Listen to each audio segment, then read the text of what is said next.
the coaching, I both coached Griffin and Dylan in youth football, but that had just ended. It was Dylan's season had just ended, and when Griffin passed away, and so then, as I said, my mom, she had prior to Griffin passing away, though, it was a Mother's Day, actually the day after Mother's Day that very year, she found out she had stage 4 uterine cancer. And so she survived just a lethal surgery where they removed a lot. And so she somehow survived that, only to 8 months later pass away. And so there was kind of a rough time there where, for me, it felt like everybody was going, nobody was coming. Yeah. And so, I that led me to a serious bout of depression, to the point where in August of 2015, I actually shot myself and in the head, underneath the chin, and with the intention of not being here. And so, as I look back now, everything I didn't have to live for, I now have to live for. And so it was just a period of time where life was tough. And it was, once you get down, what my experience is, once I got down that low, it didn't feel like it was ever going to end. And unless I ended it.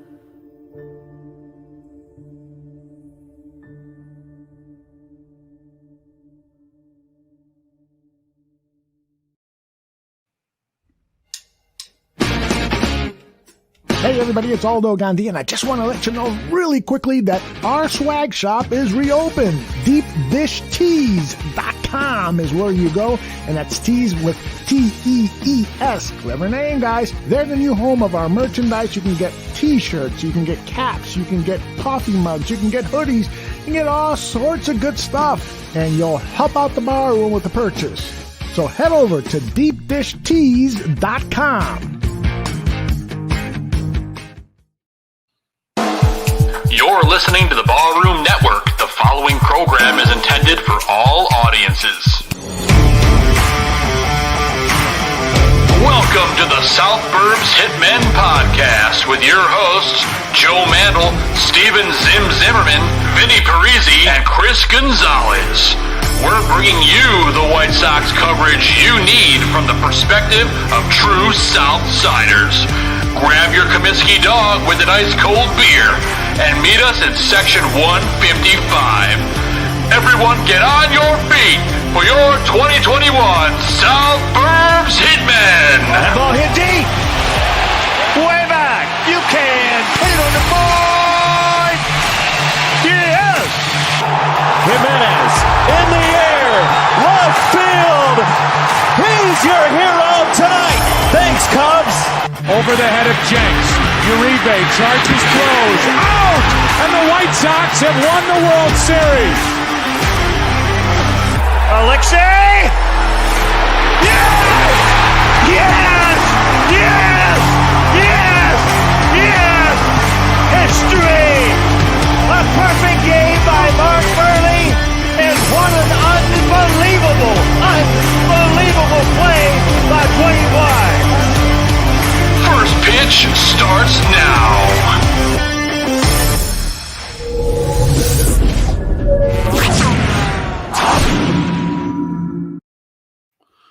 What is going on, everybody, and welcome. We are the South Burbs Hitmen. Welcome to the show. I'm one of your hosts, Joe Mandel, and I'm joined by my White Sox brothers in arms, Vinnie Parisi, Steven Zim Zimmerman, and Chris Gonzalez.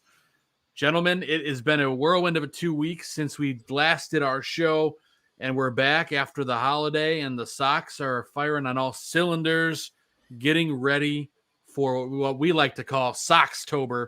Playoff baseball is on the way. The magic number is 9.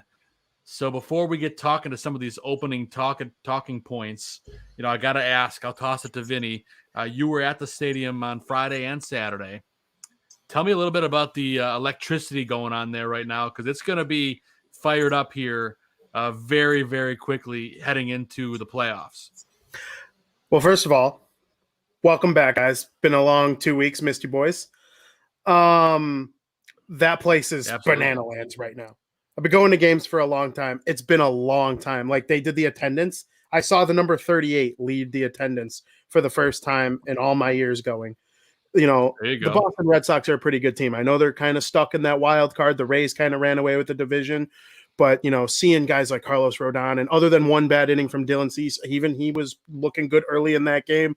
Lance Lynn, I mean, that's a lineup. Bogarts, Devers, Dahlbeck, Hernandez. Like, that's a good Red Sox lineup. And to see those pitchers shut them down in front of that packed crowd was sensational. The magic number is down to 9. And I got to say, when I watched that intro to South Burbs Hitmen before we all kind of come live here, I get hype.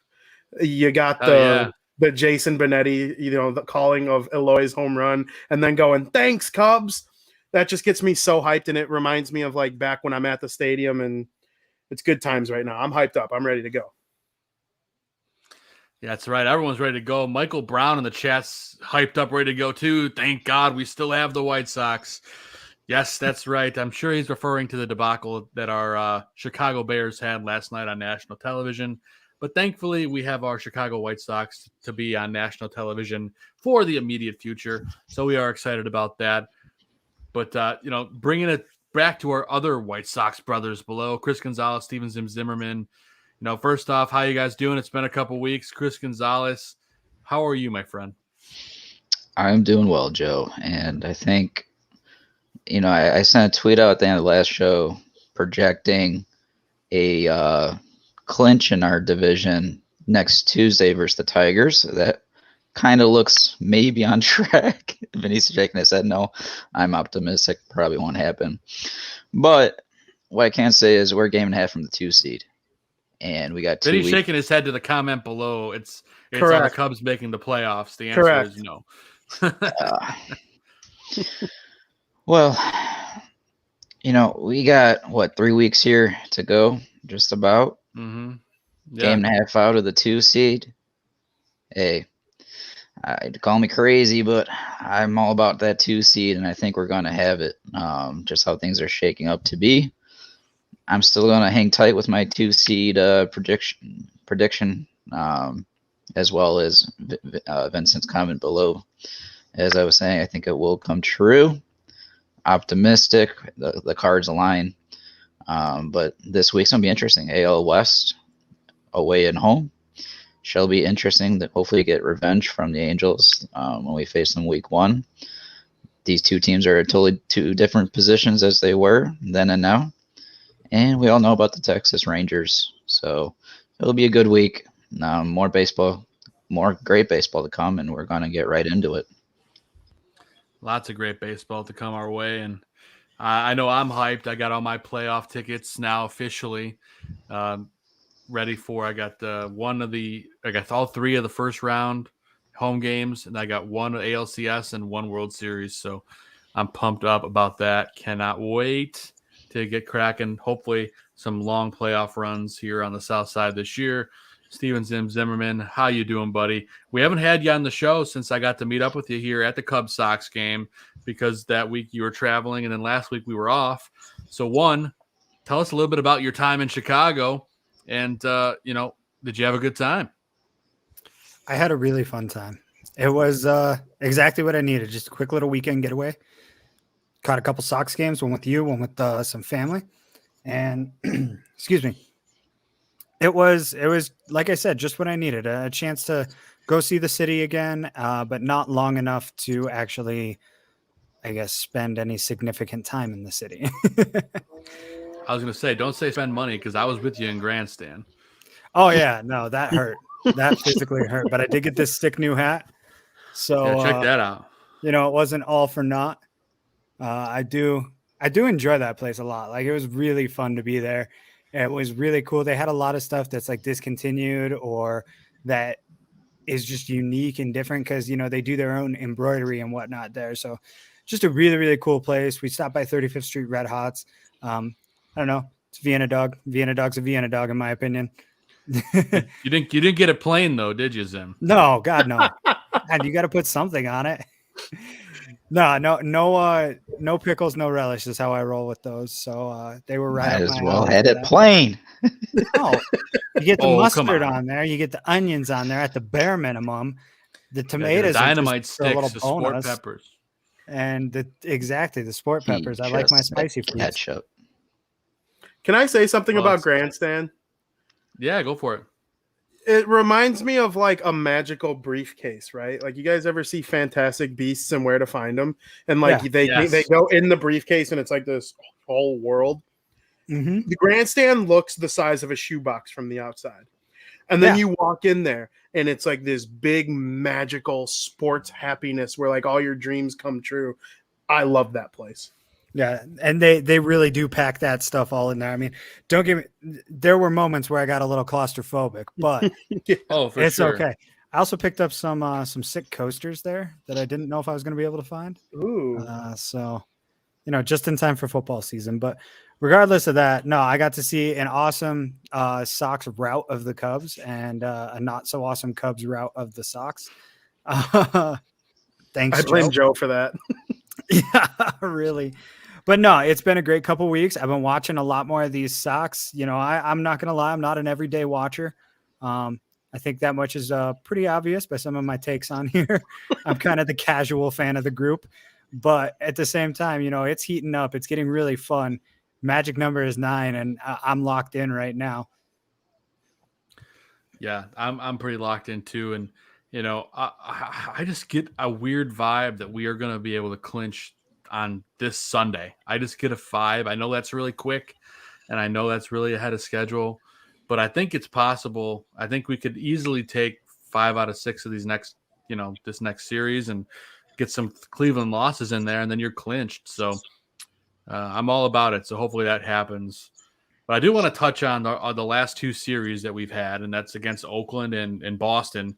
We took 1 out of 3 from Oakland. Not a great series, but we were in those games, so it's not like we got absolutely whooped.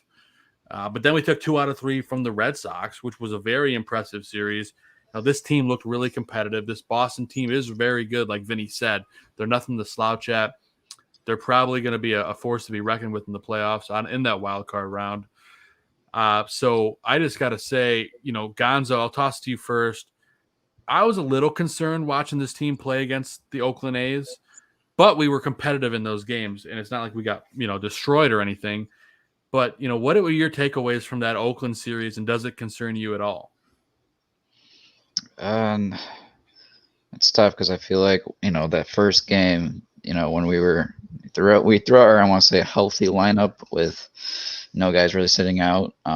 They went off, and then the other 2 games was kind of like similar to that series out in Tampa Bay. It was just a cool off, and to go along with resting some of our starters in our rotation, kind of sucks because I get what Tony's doing, but at the same time, I'm like, man, I want to see this team really compete and just go. But they kind of showed that in the Boston series. So how I see it, we split the 2 series. So we're playing 500 baseball right now, but we really got to turn it up here and get on a roll. It's time for Tony to let the ropes off the hinges and let the team just roll here. But what I will say is I really liked what we saw out of Lopez and Lambert, specifically Lambert, because I really wasn't expecting Lambert much out looked of him. good, man. He did. He looked great, and that's what I love to see, guys getting their opportunities and seizing the moment, taking off with it. Especially, there's not going to be many opportunities in our rotation in the near future here, so maybe that will help us in some trade assets in the near future. We'll have to see, but as far as the pitcher himself and Lambert, you just love to see that young guys getting those opportunities where their value is high, and we've seen a lot of guys go off, really. So I know we'll get to that in our you can put on the board and duds of the week, but a lot of exciting baseball. I was just really happy that we ended yesterday taking 2 out of 3 in the series versus Boston, and I was disappointed with the Bears, and that kind of took the whole thing away. So I was feeling really good going into Sunday night. But other than that, it starts over, and a lot more better to come here. There's a lot better to come for sure. Maybe not from the guys behind me, but at least from the guys that we're talking about right now. But Zim, I do want to toss to you before we move on. You know, we look good against the Red Sox.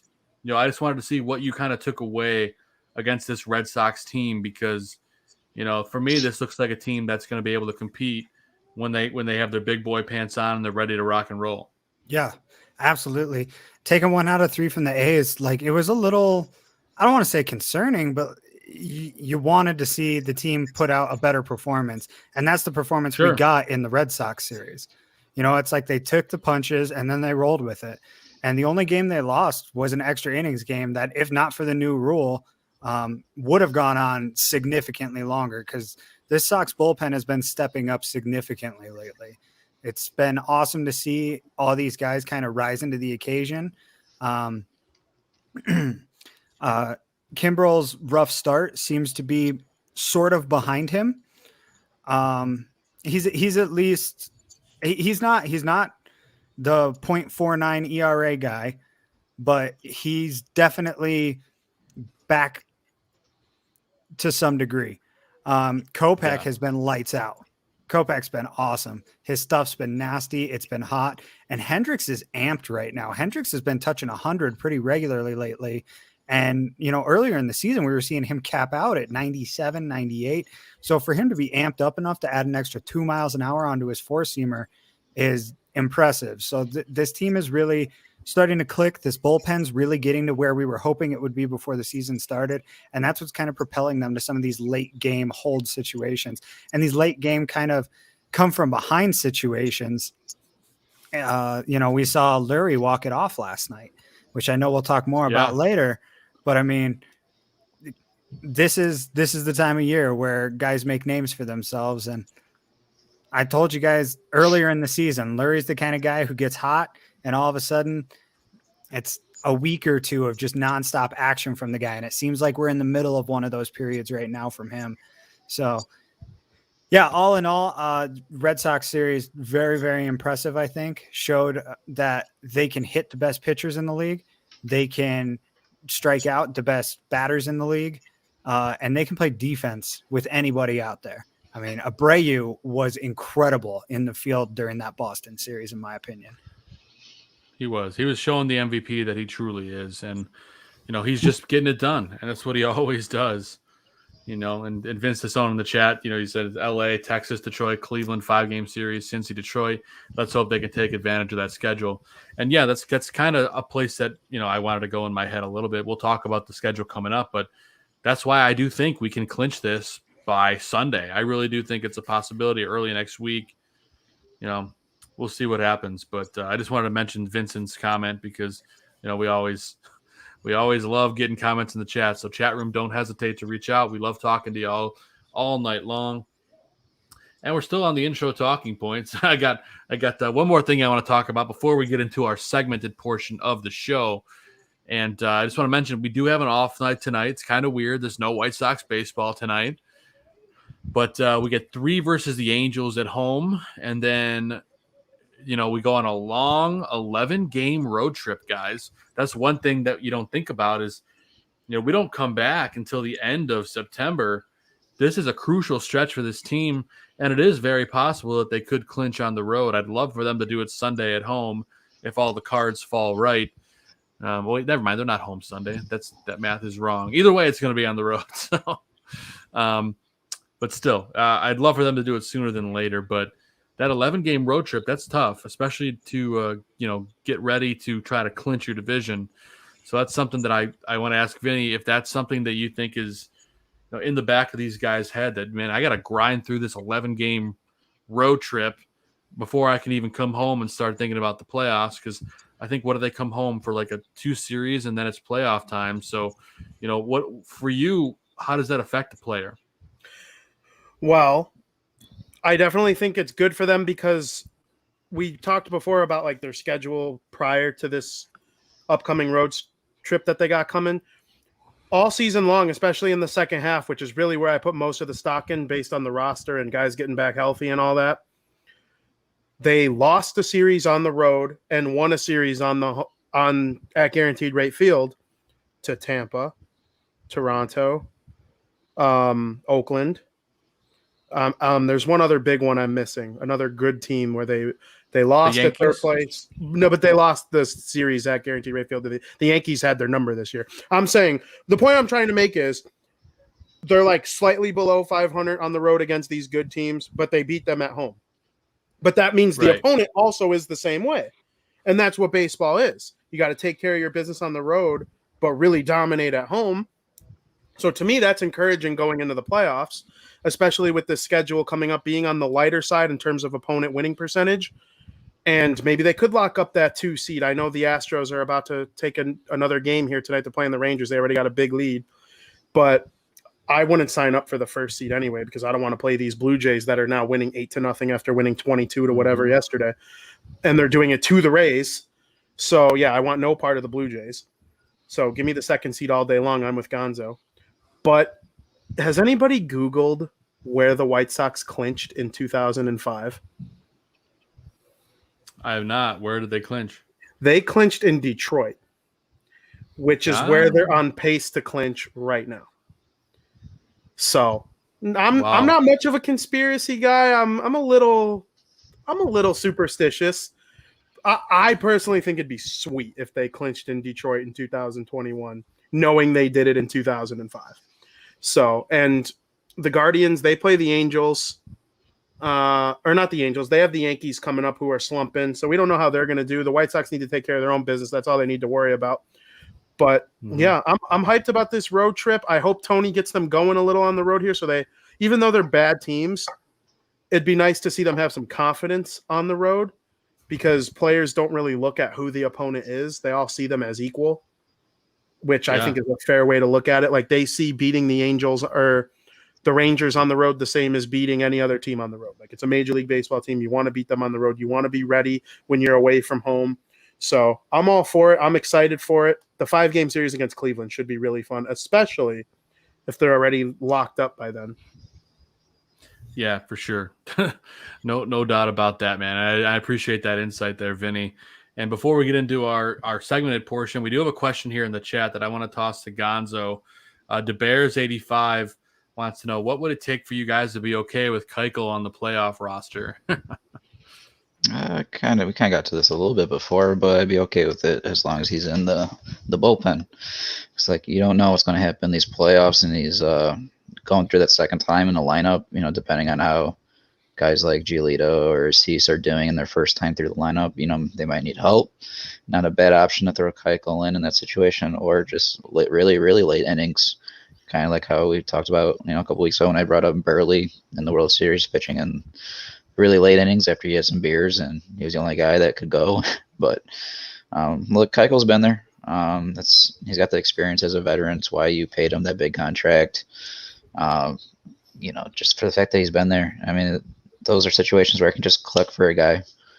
You just never know in the postseason, and I'd rather have a guy like him than, you know, other guys out there. But I know he's had, you know, bad performances as of lately, tough season. Though there has times, like I said before, he's the only guy that has won versus those winning teams in our rotation. All the teams that Vinny mentioned, he was the guy that got the W for those games, surprisingly.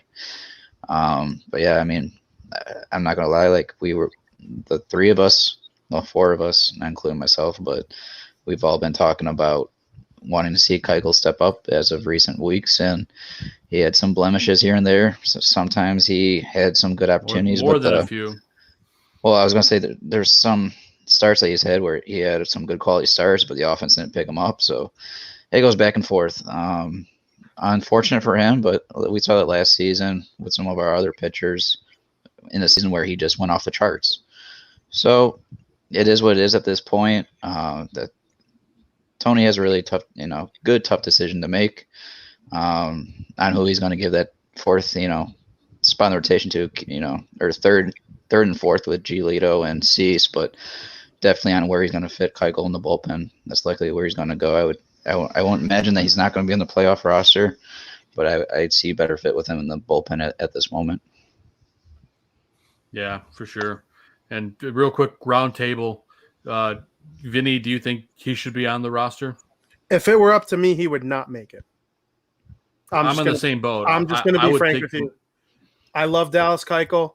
I wish him nothing but the best. I hope next year he could turn it around. You also never know if there's injuries or something that take place during the playoffs because you reset your roster each round. So like you never know what happens by the DS or the World Series should they advance.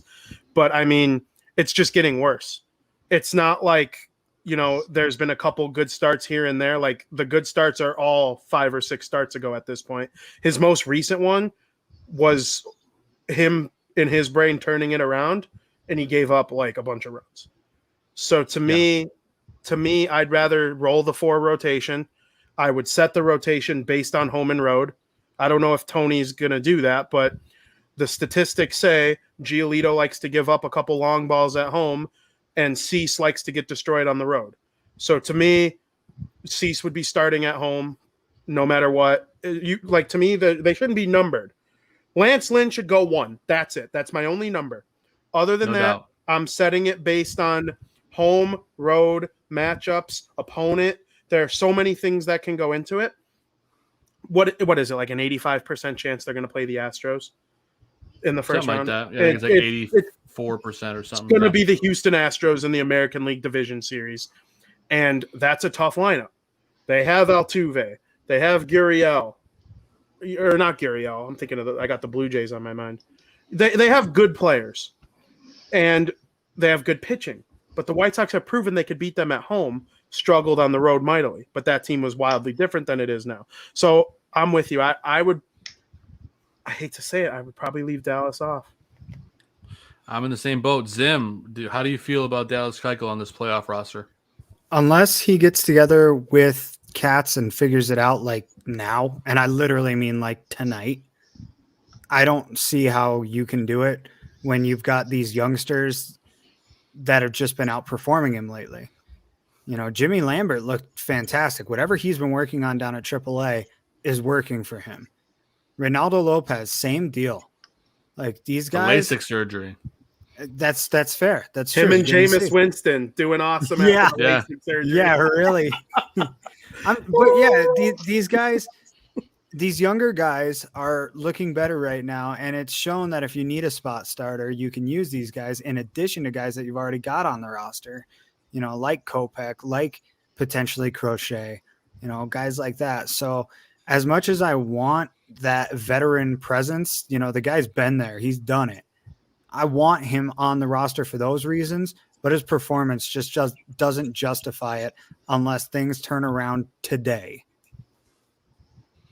Yeah, no, I would agree with that 100,000,000%. And it seems like Gonzo. I'm shocked. I thought Gonzo would for sure want him off the roster, but he thinks no. I know how different the postseason is, and I'd rather him be there than other guys that haven't been there before. I think Tony is going to make it real interesting. That's for sure. And Tony's a guy that's been there before. So we are going to go to La Russa's locker.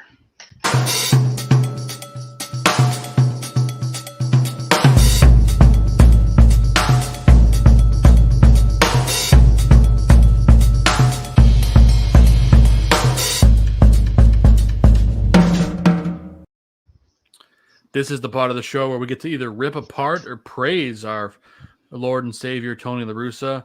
I'm wearing actually a shirt from Snark Burley that I picked up. Got a little speed limit action here with Tony running across the field. So what better way to talk about him than with this shirt? IL stint is how to manage it and how to make sure he's ready for the next start after each start. So Giolito is another story. He was throwing warm-ups on Saturday. I saw him. He was, he almost had a routine. It looked like he was starting. Someone asked me, he's not starting, is he? I'm like, no, he's not. He's just working really hard to make sure he's ready for Tuesday. So I'm with you. That's smart movement by the White Sox with this 12-game lead that they have. Yeah, I mean, you have to get ready for this postseason because it's a marathon. Even with the days off in between, you got to travel, you got the pressure, you got more stressors than you've ever had, especially for a team as young as our White Sox. So props to Tony for getting that done. Did anyone else have anything you guys wanted to pinpoint or talk about in regards to Tony? I'll put it out there. Whoever wants to go first can jump on in. Anyone out there? Oh, I'll go first. Gonzo, maybe? I'll go first. Vinny, it's all you.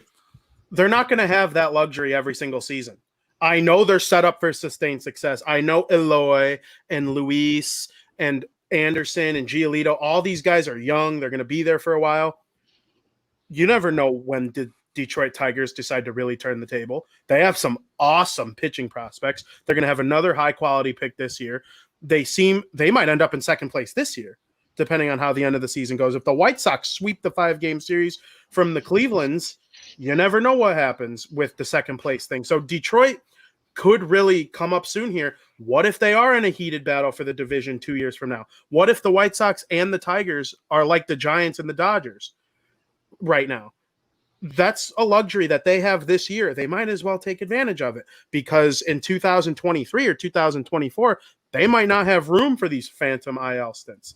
So you might as well try and really be ready for the playoffs now, because you never know what's going to happen in the years to come. Michael Kopech is probably going to be a starter at some point. That leaves a hole in the bullpen. You never know what happens with Garrett Crochet. Could he become a starter? That's a hole in the bullpen. We all think Craig Kimbrell will be here next year. What about after that? That's another hole in the bullpen.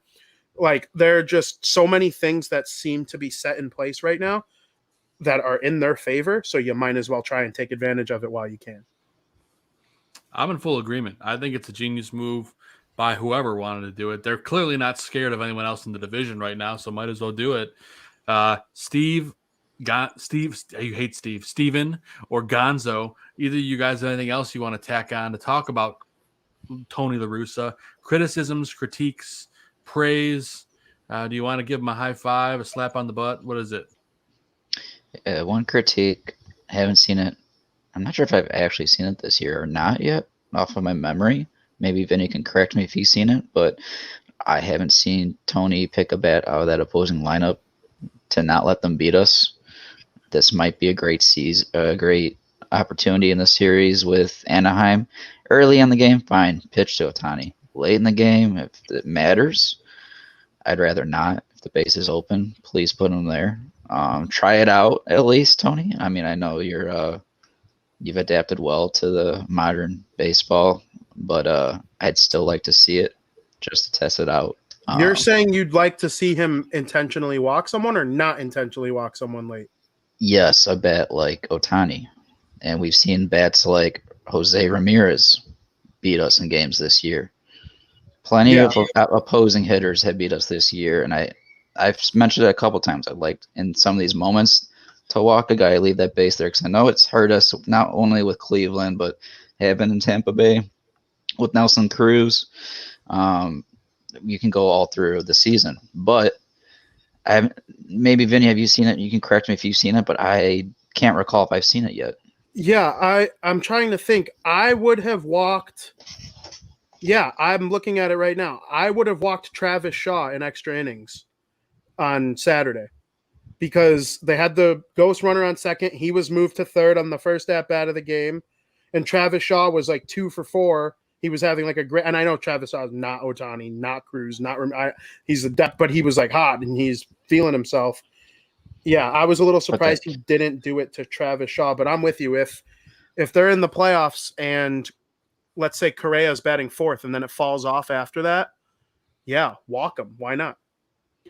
Yeah, and I was just talking about big names, but what you're getting there is the eye test. And I didn't watch Sunday's game, or that was Saturday's game, was it? Yeah, it was Saturday's game. The one Saturday's game. I missed that, I bet, with Shaw. I'll admit to that. So the fact that you saw the eye test going for that game, Tony, he's a guy that's been there before. He has that eye test too. I don't know if it's old school baseball with him, that he just wants to keep pondering away at these great hitters and get them out.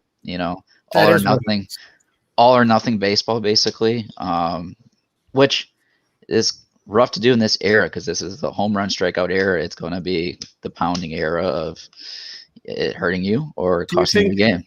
Do you think the fact that their best bullpen arms are all flamethrowers could have a little bit to do with it? Like, you figure Michael Kopech can reach back and throw 100 to somebody like that. You figure Craig Kimbrell can mix in his knuckle curve with the 100-mile-an-hour fastball. Liam Hendrix, we know about him and his crazy self. Like, I don't know. I wonder if that has anything to do with it. It's not like they're throwing, a bunch of soft tossers out there. It's 3 straight dudes who are throwing 100 in most games. Yeah, it's tough to answer that because there's times where they are tipping themselves and their delivery, and even if they don't have the greatest movement of their fastball, like Hendrix, I feel like times where he's been tipping himself, his fastball isn't rising like it typically does. It's more flat. And when you have a guy just pumping gas that's flat, it's pretty easy to hit that fastball when it's flat. And there's other guys in the rotation. But I mean, like, look at Crochet. I mean, when he's on with that slider, that he's got a whole lot of movement with his fastball. It's just these guys have some unique talented arms in our bullpen, and when they're flat, it's so easy to hit that flat fastball. But for the most part, it's a bullpen that's got a lot of velocity, that has movement to it, like Kopech and Crochet and even Kimbrel and Hendrix. It's like, to answer your question, yeah, it's just when it's flat, and I don't know why that reason is of it getting to that point where it flattens out. But obviously, a guy like Hendrix, he figured it out after that series on why he was tipping himself. And that's really about it for, on that end of it. So, but it'll be interesting to see, as we roll into the postseason, what guys continue to be hot, what guys start falling apart. So, just real quick to add on to that, you question the intentional walk. If you go back and look, that's what I've kind of been doing during this discussion, is going back and seeing historically what La Russa has done with the intentional walk. He does not like it. He does not like it historically. Going back to his time with the Cardinals, at the very least, he is not a fan of it because, he's got guys in his lineup like Mark McGwire, like Albert Pujols, that when he wanted them to hit and they were getting intentionally walked, to him, it took a part of the game away, and it took some of the excitement out based on what I was seeing. Again, this is a very cursory little Google search I did just to try and see, is this a trend that he has or not? And it seems like, yeah, his idea is mano a mano, beat each other. If the batter wins, so be it. The batter won. Battle to the death. And then going back earlier this season, he has used the intentional walk some, most notably back in April. He used it when his pitcher had only faced two batters, and he wanted to get to the next batter and affect the matchup. So he used an intentional walk to get the pitcher off the mound faster. That's genius. So you're gonna see that a lot in the playoffs this year. I think. Absolutely. I firmly believe we will see, particularly late in games when maybe there's a runner in scoring position and he's just like, this dude needs to get out of here, throw out the intentional walk just so that you can get the pitcher off the mound. I don't get why it's not used in extra innings more in the regular season. With that runner who starts on second, if you get one out, why wouldn't you intentionally walk the next guy and put the double play in play? Because that runner on first now is irrelevant. Mm-hmm. So yeah, it's definitely an option. It did happen earlier in the year, and that's how we won the game on a double play in that situation. Yeah, exactly. I forgot what game that was, but I remember it that might be the play. game he's talking about. There's a ground ball to Abreu, I remember. So, yeah. And guys, just so you know, Vladimir Guerrero Jr. just hit his number 45th home run of the season. But yeah, just for everyone in the chat, like, I know I saw that comment by DeBear85. Granted, just so we're all clear, for most of us, we've been pretty, we haven't been crazy on Tony for his mistakes. There's only been a couple that we've, talked about, but these are just slight criticisms that we have. For the most part, like with what he mentioned there, we do agree with Tony for the most part with his management. There's been blemishes that we've, the four of us have all had our own little criticisms, but for the most part, we've been pretty happy with Tony. And can't really say too much when we're 21 games above 500 and have a pretty comfortable lead in the division. I was going to blow a gasket yesterday, though, if Leury Garcia didn't hit a walk-off home run with Mike Wright Jr. warming up in the bullpen, because that was going to be a disaster, and the entire La Russa's locker would have been a different tone from your boy had that been the case. Which, again, it's Sunday. You're on the 28th person in the roster. You're on the last bullpen arm. I get it, especially with the way the first two games went, using lots of arms. I know Tepera, Kimbrel, Hendrix, and Kopech were all unavailable in that game. But I mean, still, like Mike Wright Sr., really? I'd rather see like crochet again or Would something. you rather see For Dallas sure. Keuchel? Yes. No, Thank you. maybe. Neither of them are making the playoff roster, so yes. That's true. But I did before we move on, want to point out and give props to Tony for his use of Larry Garcia. He's had a great week, 6 for 20, 300, 3 RBIs, 4 runs scored. He even stole a bag and got a walk. And of course, he had that huge walk-off home run yesterday to win the game. So props to you, Tony, for having faith in Larry Garcia. We'll talk a little bit more about this later for some of his controversial comments, but we'll save that and bring it back for the guaranteed take later on. That's a tease, folks. Stick around for that. But before we do that, we are going to take a very quick commercial break from our Barroom Network sponsors, and then we will be right back after this. South Burbs Hitmen will be right back.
Return to South Burbs Hitmen.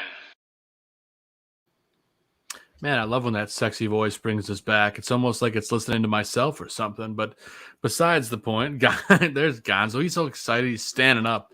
He can't wait.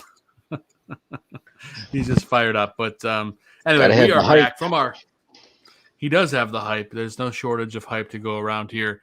But we are back, and we're going to get on with the meat and bones, the rest of our show. And Vinny, what's coming up next? Because I feel like you probably know. Well, that return complimenting yourself was nothing short of a dud. And that brings us to the Adam Dud of the Week. You suck! You suck. Suck. Stupid. Lousy. No excuse. What a dud. What a total dud. Yes, Tony says it's stupid, lousy. There's no excuse for complimenting my own sexy voice. But besides the point, we're going to talk about the guys that stunk up the place this week. And there's a few of them. There's a few lousy performances for people that did not play up to par this week. So let's see. Who wants to go first? I'm going to look for the guy who's sitting on the Death Star.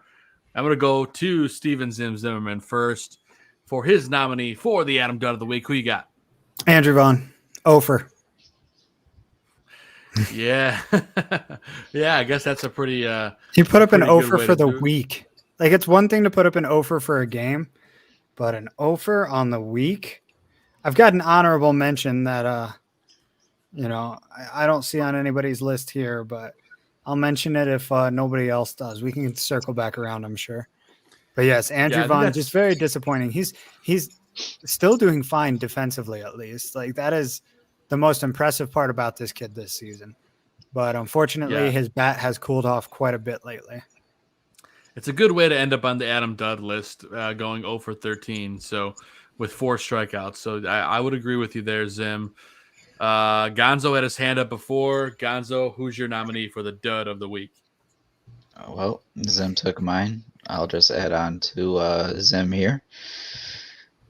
But on the other side of this, I would rather have Vaughn have this little drought now than in 3 weeks from now. So Absolutely.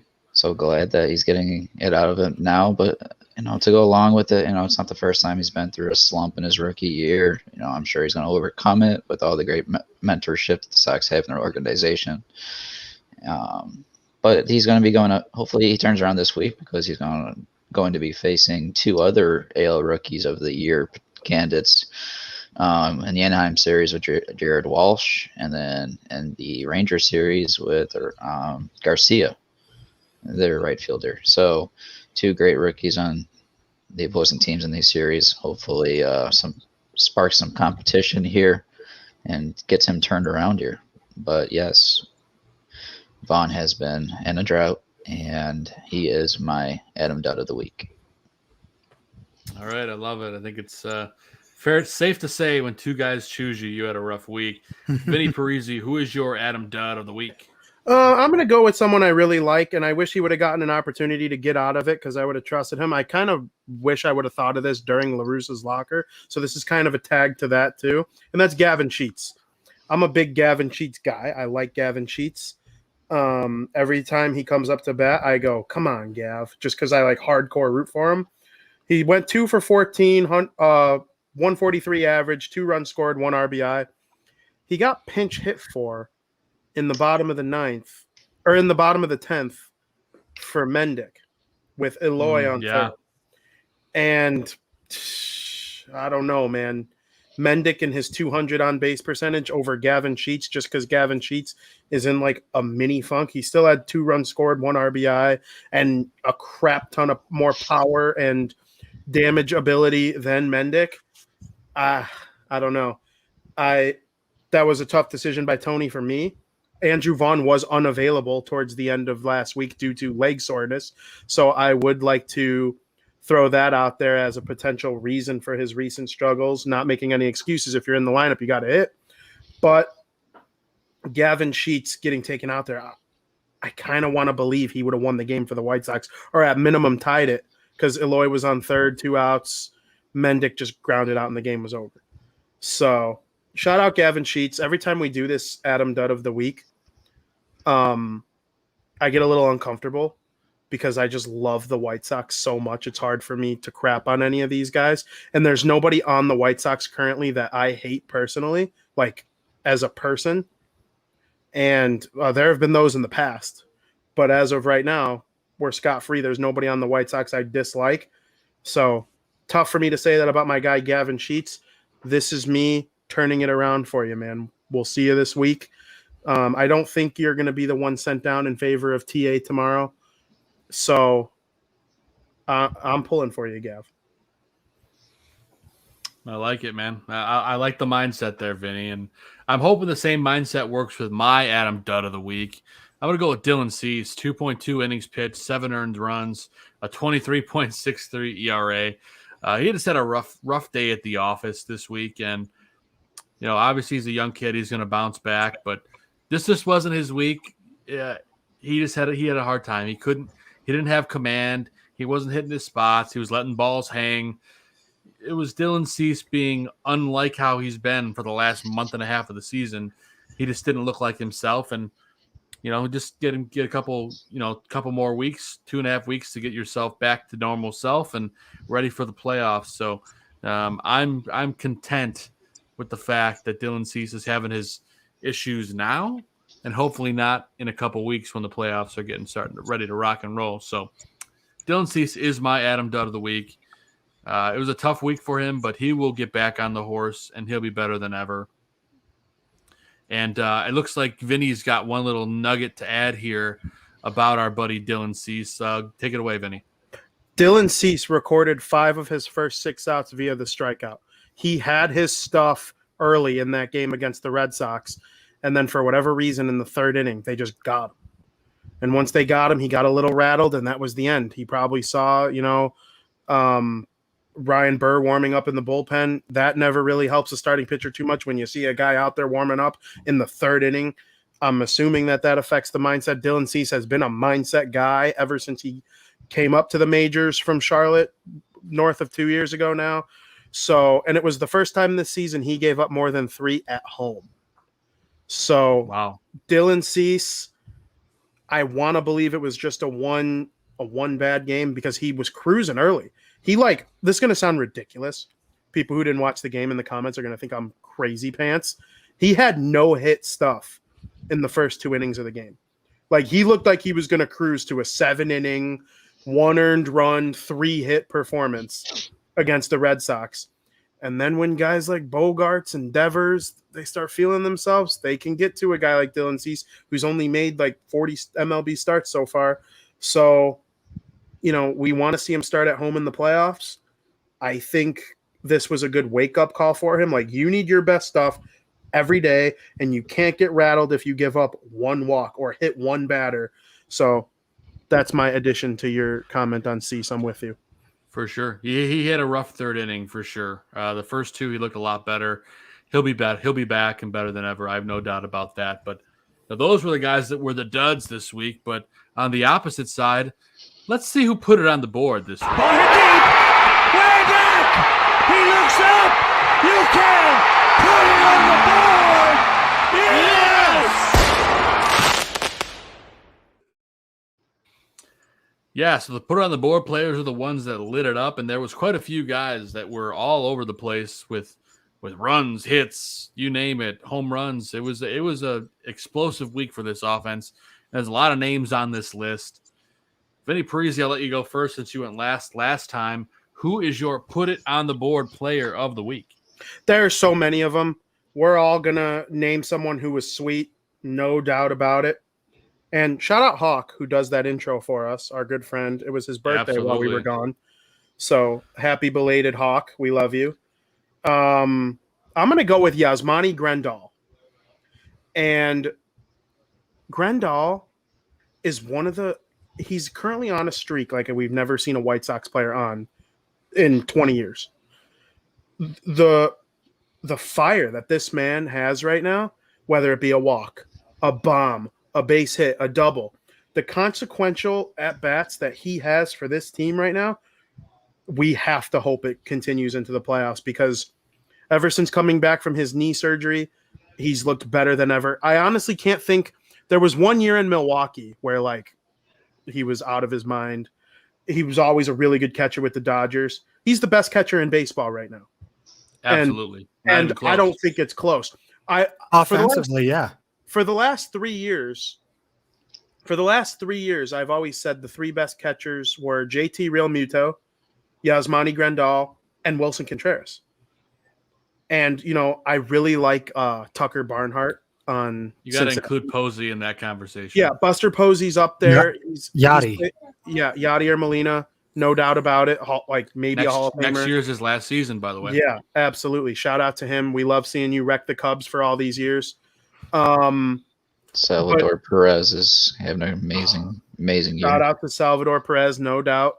Kind of forgot about him while he was injured too, Perez. And then he came back this year. He's a comeback player of the year type player. But Grandahl is just so good. And any given year, he could be one of the best offensive catchers. And he's my put it on the board player of the week because he has really helped the White Sox offense get to the next level. And with some of the bats that are around him now, which 2 of them in particular I'm thinking of will probably be named by one of you, it's good stuff for the White Sox offense right now. For sure, brother. There's no doubt. And Gonzo's waving his finger in the air. That means he's going to go next. Who you got for your put it on the board player of the week?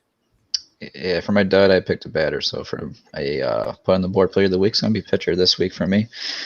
And we didn't have a show last week, so this is technically 2 weeks of games for my put on the board. In the last 2 weeks, Liam Hendrix has 5 saves through 7 innings, and it's just been fire, just absolutely fire. I can't say too much about Liam Hendrix. I've only hyped him up lately, probably way too much. I probably should have, but it is what it is. Liam's on fire. I think he's continuing to prove himself. I don't know what he has to do, for people to get off his. I'm not going to say that word, but fill in the blanks. He's a man that is on fire. He's our closer. Please don't question him. I mean, I don't know what he's going to have to do besides win a World Series for us as our closer. And then maybe people will be happy with the ring. Maybe not. We'll see. But yeah, I mean, Liam, 5 saves, 2 weeks. His whip's .52. The guy's just ridiculous. I'm just going to move it along because there's not too much more to say about him. So, Liam Hendrix, you are my put on the board player of the week. How Red Bull doesn't sponsor him, I have no idea. He was born with wings.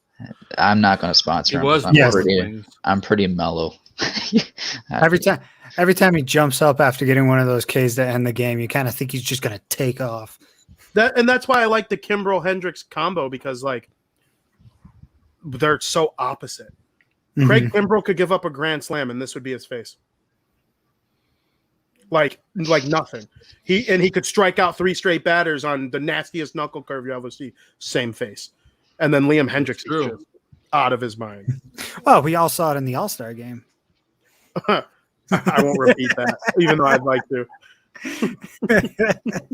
Real shocker that that energy that Hendrix says I did not have on the mound. Believe it or not, I know that's probably sounds ridiculous, but no, I was more so along the lines of Kimbrel. I mean, I would just get my outs, get off the mound.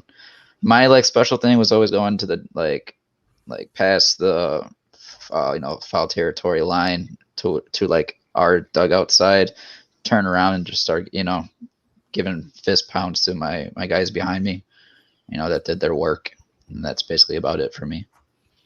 There you go. And I want to say Vince Tassoni in the chat says Liam drinks 8 cups of coffee a day. He said it to the MLB Network. That would explain some of it. Did you guys know closers don't show up to the game till the 5th inning? Oh, yeah.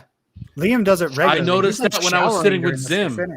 Zim, you remember we were at the game, and I was like, wait a second, is that Hendrix? He's just walking in now? He walks to the bullpen in the 5th inning from the dugout. And it's because he's showering in the 3rd and 4th innings. Yeah, and taking massive amounts of pre-workout and Red Bull at the same time. Although, if he's drinking 8 cups of coffee a day, he might be there before the game starts. He's just, shitting, bouncing off the walls. I was gonna say in the men's room until the 5th inning. Hey, he's a lean, mean fighting machine, and that's what we love about him. He's our guy. So Zim, what about you? Who's your put it on the board player of the week? My put it on the board player of the week is the same guy as my pick to click. That's Luis Robert. It's that easy. Some days you just hit a slam dunk. And I did that as well as Robert did that. 370 batting average, 5 ribbies, 2 runs, 1 walk. That's just in the last week. He hit a few bombs the week before that. The guy came back from injury and did not miss a beat. He's almost come back stronger somehow. I don't know if I didn't know if that was even possible for a guy like this, a true 5-tool athlete. But he has come back from this IL stint and used all 5 of those tools to contribute to this team's winning record since he's been back in the lineup. He's the second best male pro athlete in the city of Chicago, only second to Patrick Kane, in my opinion. I would have to agree with that. I mean, that catch he made a couple weeks ago was ridiculous. Yes, that diving grab. Yeah, he's so good. He is just he's on another level right now, and just let him rake, let him eat, feed the man. So that's it. If you're unfamiliar with why I picked him as my player of the week at this point, turn on your television and watch the White Sox tomorrow night. He'll do something. That's it. He's going to do something that kind of makes you go, whoa. Even if I it's like as simple as, wow, he's fast. Well, that's it. I mean, when he steals second base, like it's even impressive just to see that. And it's not impressive in like a flashy way. You know, it's not Javi Baez sliding around the tag. But I mean, it's not Ricky Henderson where it's like, man, that guy just goes forever. It's his own level of like, that is a large man running very quickly. He's Mike Trout Jr. Exactly. He should be Mike Trout Sr. pretty soon. He's got to be. People think of the best players, right? And obviously Ohtani does both, so he's like on another level. But like Juan Soto, Vladimir Guerrero Jr., Fernando Tatis, like Luis Robert. Like I'm here to like start inserting his name. He's got like a 900 OPS. He has MVP numbers. The games aren't going to allow him to be in that conversation. But well, and here's the deal. If the White Sox can go ahead and win a World Series this year, Robert's already done something that Trout's never done. So yeah, he's about to pass him in playoff appearances. Yeah, really. And I'm sorry. If you're going to be the best player in baseball, you need to help your team get to the playoffs more than once. So I understand that it's a team sport. I understand that Trout can't do it all by himself. But damn if Luis Robert isn't trying to do it all by himself right about now. Mm-hmm. So, well, Joe, who you got this week? I'm going to pick somebody different just for the sake of argument. Although I do agree with Zim. But I'm going to go with Yoan Moncada. He had a great week. He's been playing outstanding all season long. Yeah. Very under the radar, underrated player. Defensively, probably one of the best third basemen in the game. I stand by that. I know Vinny does as well. 6 for 17, 353. He only had one ribby, which is crazy to me given the fact that he had so many hits. But 2 runs scored, 4 big walks. He's had a great eye. Him and Yasmani have been walk machines this season. Gonzo's putting on the light in the background. It's very exciting. It's like the light bulb on Moncada season. Yeah, really. That's right. It's White Sox Twitter with the light bulb going off. Like, hey, this guy's actually pretty good. Well, why did it take this long for them? I get that he was hyped up as something else to the fan base, but I mean, what player isn't hyped up as, oh my God, he's going to be the next greatest player ever. Remember when Brian Anderson came up and replaced Aaron Rowand after that 05 season? And Rowand was fantastic for that team. And we were all sold that Brian Anderson was going to be the next great Chicago White Sox player. And like, we need to stop letting our expectations get the better of us. They're going to do it with every single guy that comes up. I get that we got a little spoiled with guys like Eloy and Robert and Kopech and Crochet, but I got a better comparison at third base instead of going to the outfield with Josh Fields at third base. Yeah. You all remember that. That's a great example. And, you know, the player that Yoan's turned out to be, he is what Nolan Arenado actually is, not what everybody thinks he is, if that makes sense. Nolan Arenado is this stellar defensive third baseman. He's above average at the plate. And when you look at how he's played away from Coors Field, he's a power guy, but not a home run guy, if that makes sense. And that's exactly what we're seeing with Moncada. So if you have a similar career trajectory as Arenado's had, and I know Arenado's only been in the league a little longer, you're looking at a potential, I don't want to go as far as to say a Hall of Famer, but like a ring of fame if the White Sox had such a thing. Yoan Moncada has a chance to be a Hall of Famer. He's not necessarily like the knock on him when he was a prospect was the power. Yeah.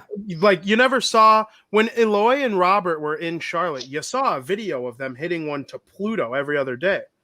That wasn't the case with Moncada. He slaps doubles. His OPS will be higher than average because he can hit doubles. He's fast. And he was a second baseman at the time, so we didn't know about his fielding. But who's a better defensive third baseman than Moncada in the MLB? Arenado. Matt Chapman on the A's. Yeah. I mean, other than that, it's all debatable. It really is. That's what I'm saying. You said better glove or better bat all around? Better glove. There are lots of better bats, like Jose Ramirez. Devers. Devers, 100%. Sure. And Devers is the reason Boston was okay with trading Moncada. Nobody talks about that. Sure. But Right.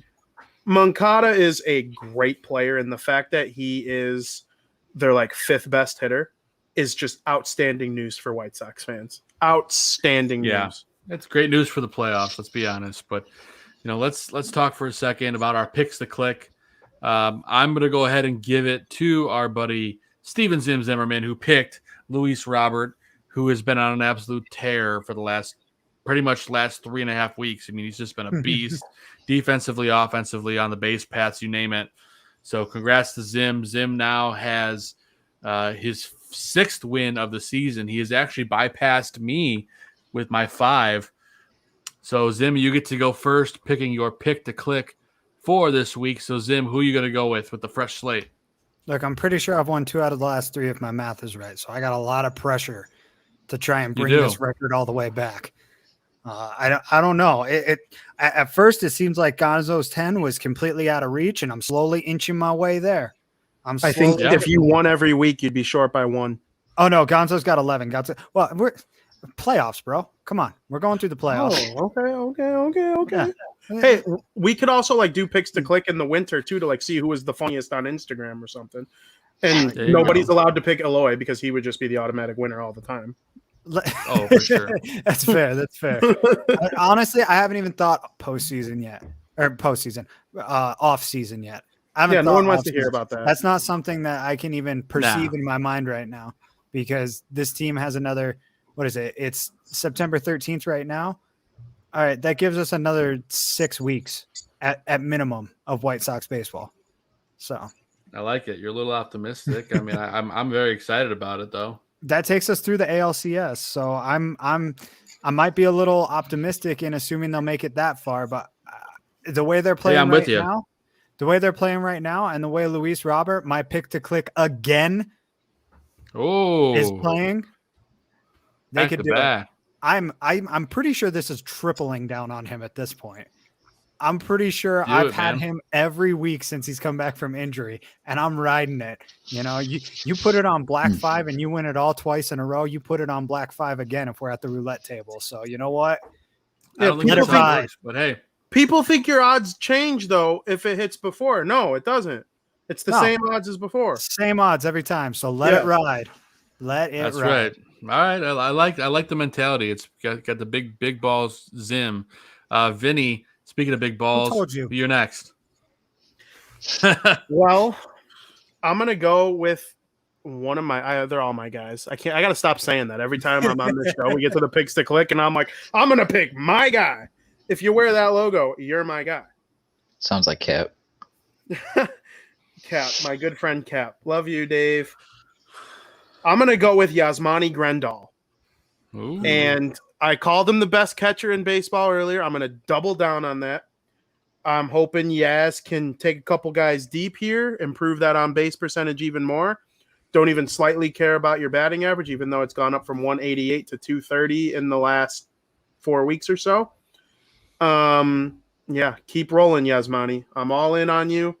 Let's clinch a damn division for the first time since 2008. I like it, man. That gets me very excited. I'm going to go next because Gonzo's still in the lead. So I'm going to go with Yoan Moncada. I'm going to ride the hot hand. He's been playing well lately. I expect those RBI totals to go up this week, especially against what I would qualify to be lesser opponents aside from Ohtani. And I don't even know if they're going to face Ohtani. Vinny, I think you said that we're probably not. I talked to the Angels guy at Fansided, and he told me that he doesn't know for sure if we're going to face him. They've been kind of six-manning it at points, so we'll see what they decide to do this week. Yeah, so I definitely think Moncada will get some RBI this week, especially against these opponents. I'm looking for us to clinch the division this week. I feel like it's going to happen on Sunday. I'm just feeling good vibes. So I'm going to ride Yoan Moncada. I think the boy's going to play some outstanding defense. And I look for him to get back on the home run train this week. I think he's going to have 1 or 2 bombs this week. So put it on the board for Moncada as my pick to click. Now, Gonzo, what do you got, buddy?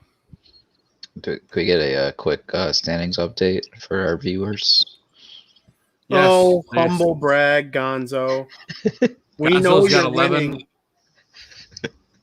11 out of 25. Vincent in the chat is wondering too. I'm sure he is. No, he's not.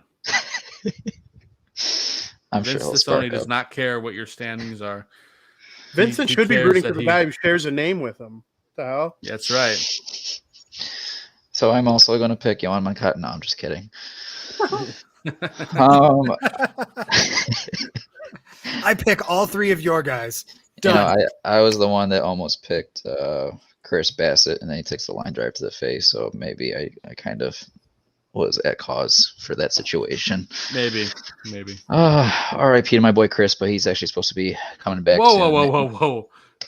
No RIP. Nah, I gotta hype him up because he's gonna make a quite the recovery, and he's back and There you throwing, go. That's throwing better. bullpen sessions, and they're saying he's going to make a start or two before the postseason. That's if they make the postseason, because That's great for him. they're still battling the wild card there, but that is great for him. I'm gonna go with the one and only. Hi, Mom. Eloy's struggling, but you know he's got to make the mom happy, and he's gonna turn it around, batting behind Abreu, and I think he's gonna go on a tear here. So Eloy Jimenez, you sir are my pick to click. So here's the recap. Picks the click. I'm going with Yohan Moncada. Zim's going with Luis Robert. Gonzo with Eloy Jimenez. And Vinny with Yasmani Grandahl. We shall see how it all plays out. But all I know is Gonzo can't win any more this year. He's won enough. So the rain stops now. I don't even care if Vinny or Zim win as long as it's not Gonzo. So The reign of terror needs to end. I'm not sure what terror this is. What's my cushion? you have a You 5 can't lose in the regular win season.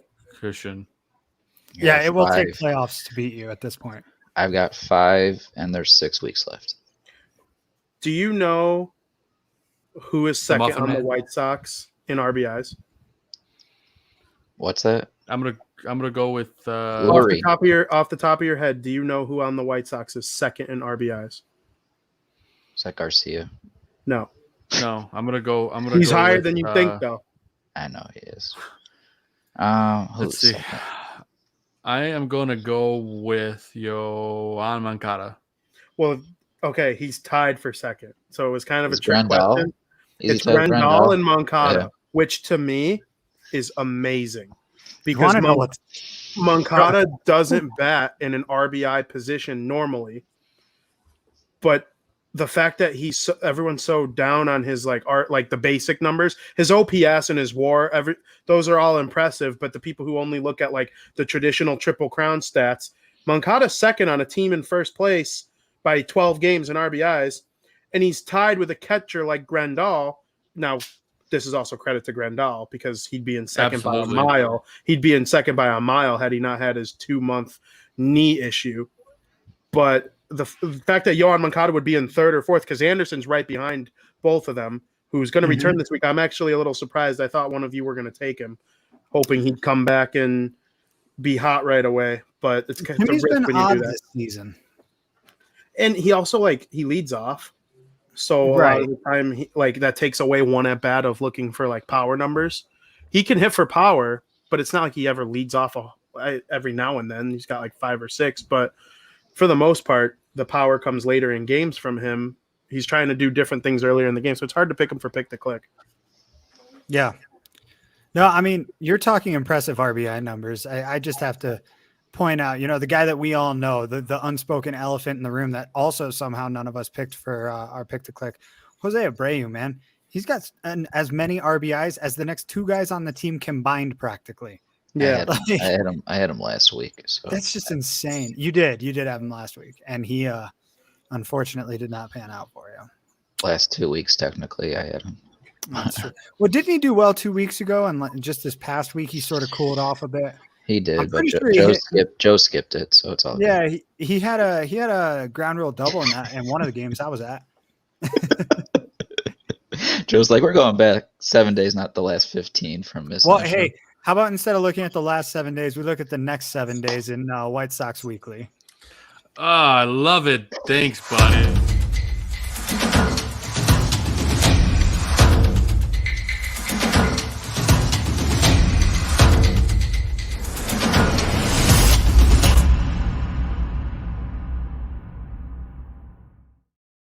Yeah, so this is the part of the show where Gonzo talks about the week coming up for the White Sox and talks about some of these matchups. So I know some of them are TBA, but Gonzo, give us your thoughts on who the matchups are going to be and what we're looking at for the week ahead.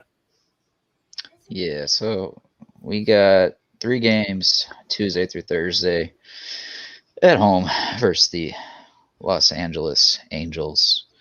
And then we have a 3-game series Friday through Sunday on the road in Arlington versus the Rangers.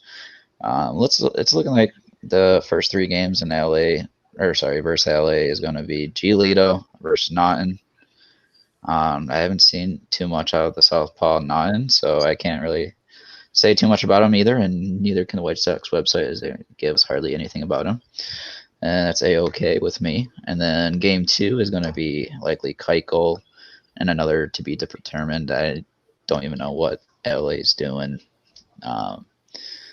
But I did see on ESPN on the 3rd game on Thursday, it's going to be looking like Lopez versus Ohtani, possibly. Ooh. That's where Ohtani fits in the rotation. We'll see if that comes true or not. And out of those 3 games, I'm actually looking forward to game 2. I don't know who Keuchel's going to face, but I want to see how Keuchel bounces back here. I'm just interested in this matchup.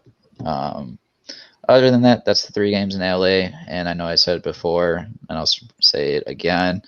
I'd like to see them take caution with Ohtani later in the games while he's at bat. We'll see if that happens or not. Probably not, though, knowing how Tony's been rolling this season. But we're going to go to the next series on the weekend versus the Rangers. This is a struggling Rangers team. Hopefully we can pick up some wins, stack some wins up. First game of the series looking like Rodon versus Ellard, which I have no clue who Ellard is. Another guy I've never heard of before. But this is going to be Rodon's second start since coming off of his little vacation, I'd like to call it at least. And he was on fire when he came out this past week. So velocity was up. You'd love to see that. And then game 2 is looking like Cease and another guy I haven't heard of in Hearn. No clue who that is. And then that's actually game 2 for that Saturday is going to be my I want to see how Cease bounces back from that Red Sox start that he had. And then game 3 of that series on Sunday is Lynn, likely, and versus Howard, another guy I have no clue about. So if you want to learn anything, chat, there's at least 4 pitchers this week that I've never heard of before. So that should be a good week for the White Sox. You never know, though, because these guys can have amazing starts on their first go around at it versus our club. The White Sox kryptonite. Yes, indeed. If I had to take a prediction, I would guess 2-1 versus the Angels of a series, and then they should win 3 games versus the Rangers. Important players to highlight. It's no shocker. Ohtani is going to be not on the pitching side of it.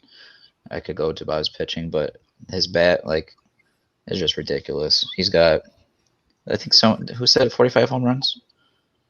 Vladimir Guerrero Jr. That was Vlad. Okay. So Ohtani's right behind him right now at 44 home runs, batting .259, 44 home runs, 95 ribbies.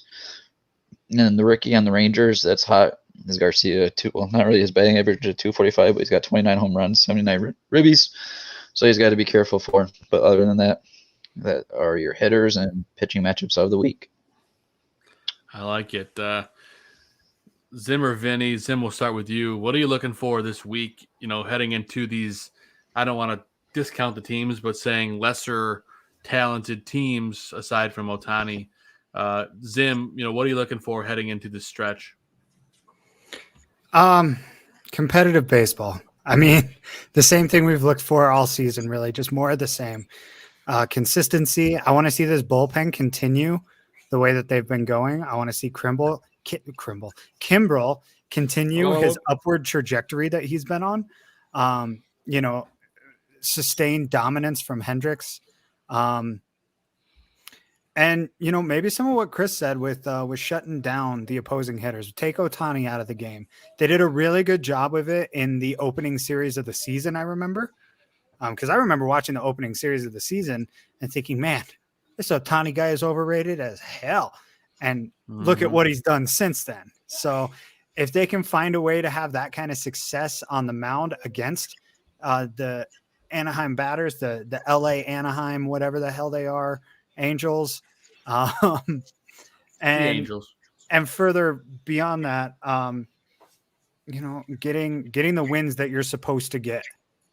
So this could easily be a 5-0 week, and let's just hope that is what it is. I love it. Vinny, anything additional to add with this stretch coming up this week? I am so excited to see Shohei Ohtani in person. I will be at Wednesday's game. I'm looking forward to seeing a player like that because in LA? No, it's here. Oh wait, never. I'm an idiot. Never mind. Yeah, I wish in LA. someone take me to paradise like Green Day. I really think he's having, if it's not the best season of all time, individual season, it's up there. It's definitely the most unique. He would put Babe Ruth's overrated ass in the ground if you compared him. Ooh, hot take. I just think he's that type of player who, no matter what, you want to watch. And I'm very excited to see him come to our city, play against our team. You see the highlights all over the place. Now he's going to be here. And it'd be nice to see Dallas Keuchel or Reynaldo Lopez or, I'm blanking. Oh, Lucas Giolito. Like, go shut that guy down or go face him. If he beats you, tip your cap. He's beat everyone. Earlier against the White Sox this season in Anaheim, he became the first player to hit a home run and throw a 100-mile-an-hour fastball in the same inning. So, or I think it was the first since Babe Ruth. So it's just crazy to me. I'm really excited for that. The Rangers freaking sweep the Rangers, man. You got your best pitchers going in that series. Like, it's going to be Rodon, Lynn, Cease against the Rangers. Freaking go sweep that team. If they lose a single game, I don't care if it's like a devastating, like heartbreaking bottom of the ninth loss. They should beat that team by 5 all 3 games. Because that's why I think we're clinching Sunday. Yeah. And so the Angels, the pitching matchups are scary because if Ohtani faces Reynaldo Lopez has had a great year. But I don't go into every Lopez start just assuming that he's going to keep his 2.05 ERA intact. Like, he could get canned for 7 runs any game. So I'm a little cautious with the Keuchel and the Lopez game, but against their pitchers, I'd like to see Eloy go off. I want to see Robert and Abreu and go do your thing, guys. If they do their thing, they can either go 6-0 or 5-1. I'm fully confident. I'm excited to watch. That's exciting stuff, man. Yeah, I'm 100% on board with that. I'm looking forward to the week ahead, and I know the rest of you guys are. But we're going to break it down and talk about a hot topic, one that I don't think any of us were expecting to talk about today in this week's Guaranteed Take.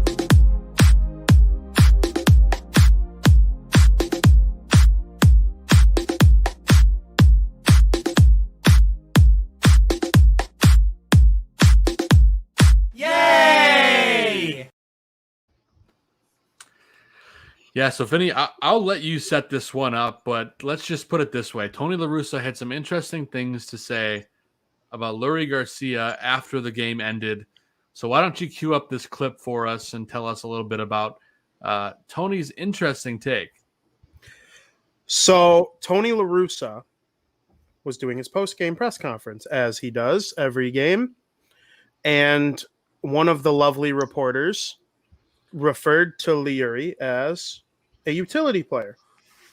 And clearly, I think in our definition of a utility player is a guy who can play multiple positions at a high level, no matter what the circumstances are. And for those who don't know, Leury has like 30 games in right field. He played for Tim Anderson at shortstop in pretty much every game since the Rays series where he, had the tired legs or whatever. He's played some second in Madrigal's spot. He's played some left when Vaughn and Eloy were off or whatever, injured. He plays everywhere. He's a good player. But Tony La Russa doesn't like when people call him a utility player, as heard in this video. I want to say this very respectfully. I could dislike you the rest of the time I'm here if you refer to Garcia as a utility player. He's a regular player who plays all around. I'm making my point. I mean, if you look at the at-bats, if he stays healthy, this guy's going to get as many at-bats as a regular. It's just he's going to play all over. He's not a utility player. He's just a really good, everyday, versatile player. So, let me rephrase that. I love hearing Tony defend his guy, right? I want to hear the managers. I want to hear the manager mother F any person who rips on his guys. Go for it. I disagree with Tony's take on what a utility player. He said he's not a utility player. He's a great player that plays everywhere.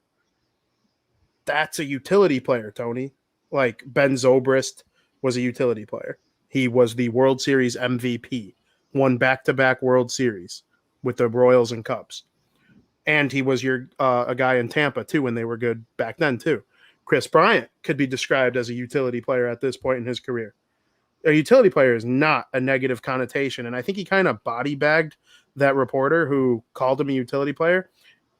I think it's just a misagreed definition of what a utility player is. So I'm excited to hear your guys' take on it.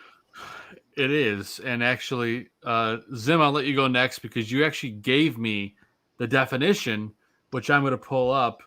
And that's a little small, but I'm going to go ahead and read it anyway. In baseball, a utility player is a player who typically does not have the offensive abilities to justify a regular starting role on the team, but is capable of playing more than one defensive position. These players are able to give the various starters a rest or replace a starter due to injury or play late in the game to provide improved defense when their team is winning. So correct me if I'm wrong, gentlemen, but that is what Larry Garcia is. Steven Zimmerman, you're grinning over there. Yes. Take the floor. Particularly the second half of that statement. These players are able to give the various starters a rest or replace a starter due to injury or play late in a game to provide improved defense. That is exactly what they've used Larry for this season. That is why he's gotten so many at-bats. Let's be real. White Sox fandom is not very divided about this guy. I think all of us would be pretty happy if we never had to see this man at the plate again. Absolutely. And it's not a dig on him. It's not a dig on him, Tony, if you're listening, which I know you're not. But I think he is. He definitely is. That's true. He listens to us every time we point out LaRussa's locker, actually.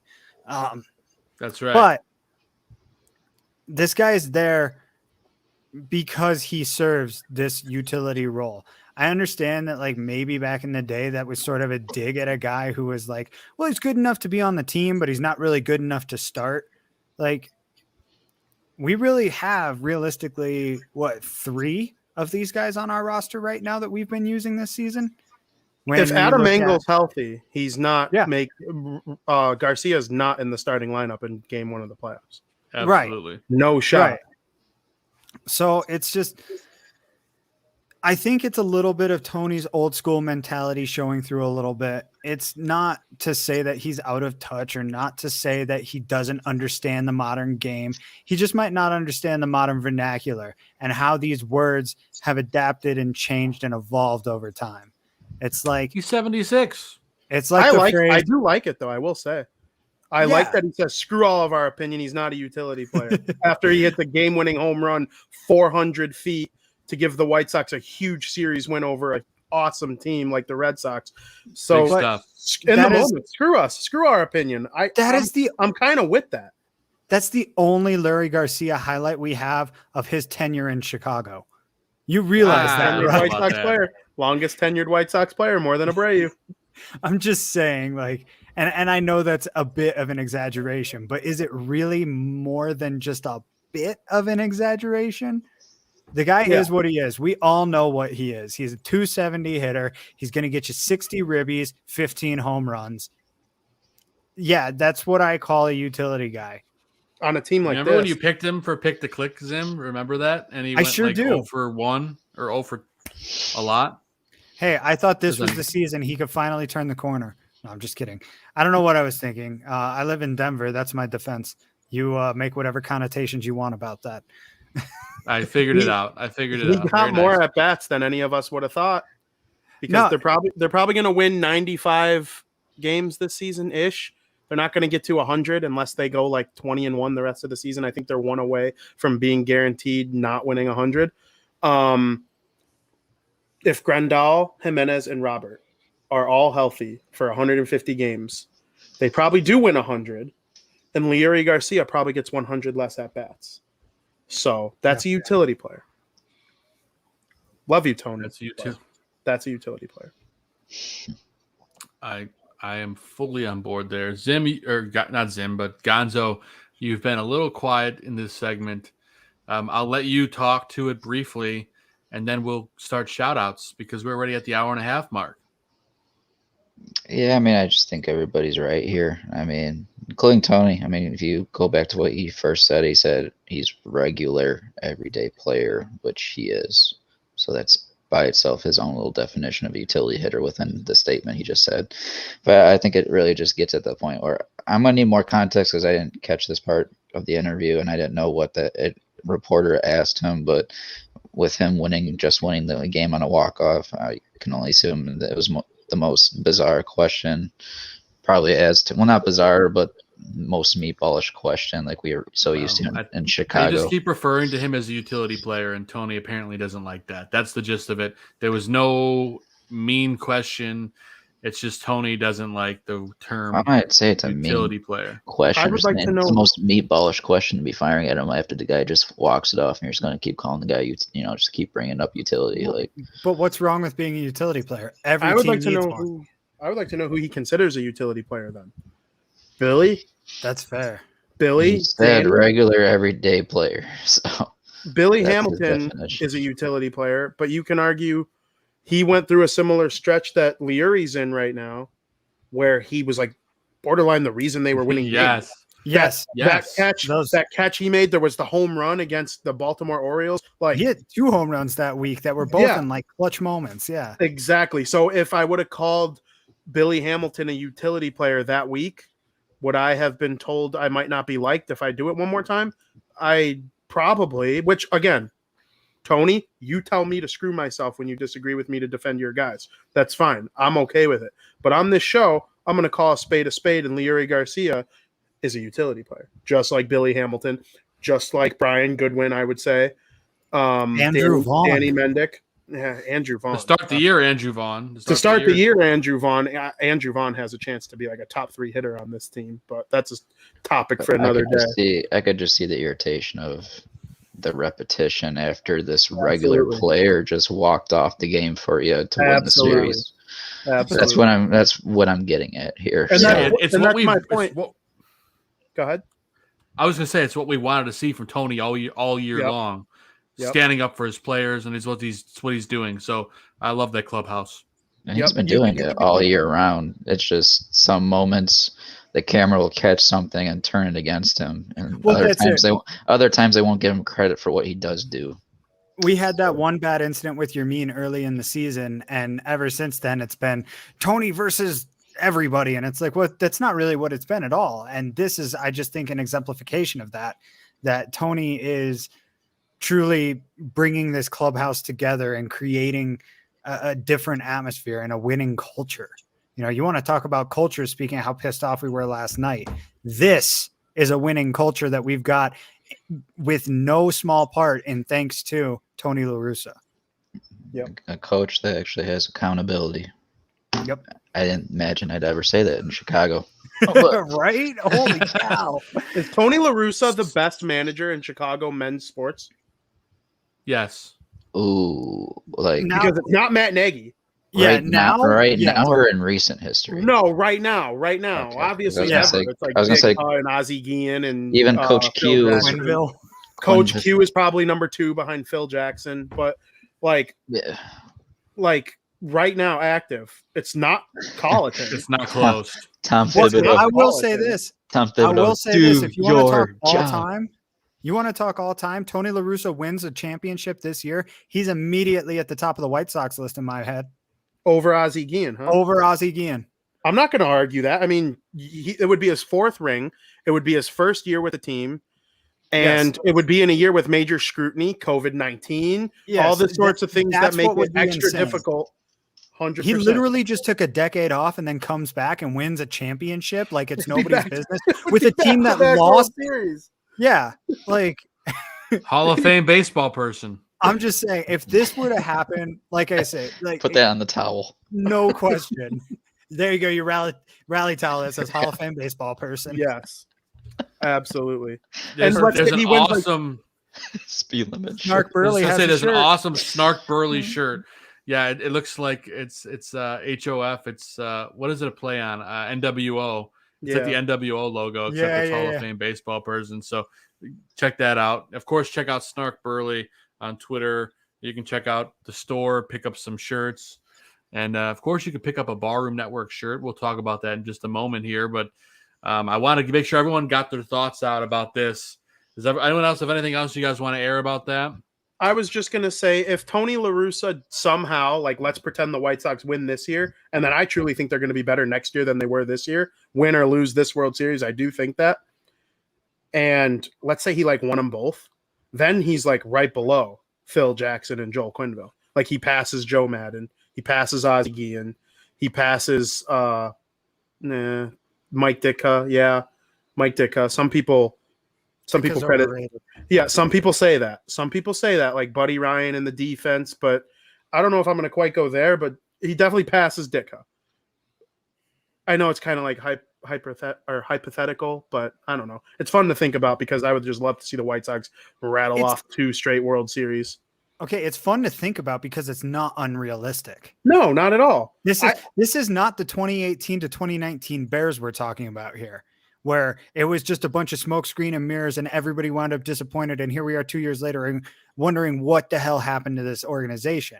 Absolutely. This is not the 2016 Cubs where they got lightning in a bottle. For that matter, the 05 Sox, these 2 teams that just caught lightning in a bottle for this one season. This is sustained success from an organization that has an ownership group that understands how to build for sustained success.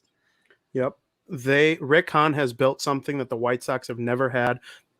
They've never made the playoffs 2 years in a row. They are 120 years old, and they have never made the playoffs 2 years in a row. That is going to be the case this season. 4 days away from that changing. Literally. Thanks, Cubs. That's amazing. The Cubs have a lot to do with it because not only did the Cubs give the White Sox some great players, I do believe them winning the World Series lit a fire under the White Sox to say, all right, enough is enough. I'm like, the Cubs are about to take over this town more than they already have. Chris Sale's not happy anymore. Quintana stinks. Let's convince someone he's good. Let's go. And they did. Let's go. You want to know who I think it honestly was at the end of the day? I think it was Reinsdorf himself who finally said, no, this new guy's not coming in here and running this town. When, who was it? That was the Ricketts family, right? Yeah. So he said, no, this is my city. I built the Bulls. I'm going to build the Sox now. And to your point, have you noticed that the Bulls and the White Sox have both gone through major transition within the same period of time, basically at the same time? And that's why I think in the 90s together too. Mm-hmm. People forget that the White Sox were awesome in the 90s. They didn't win the World Series, but they were awesome. I agree with you. And like, Garpats were fired. Everything. Like for everything that Han's done to help create this organizational depth that's there. He was handcuffed in the beginning. He was told, I don't know if he was told for sure, but he was definitely working with a budget. It's become like a Adam point, Dunn and LaRoche and D-bags. It's become a point where it's not, we want clubhouse guys. It's not make sure that he's not too expensive. It's find the guy who's the best to get the job done and go get him. And that's what they did with Hendrix. That's what they did with Lynn. That's what they did with Kimbrel. That's what they did with all these pitchers that have been coming up. You know, and have they mortgaged the future a little bit? Sure. For an opening right now. You know, you talked earlier in the show, Joe, about the holes that we're potentially leaving in the bullpen. And Vinny, you touched on it too. We're leaving these holes in the bullpen further down the line, and we increase the size of those holes by trading away these pitching prospects in order to get more into a win now mode.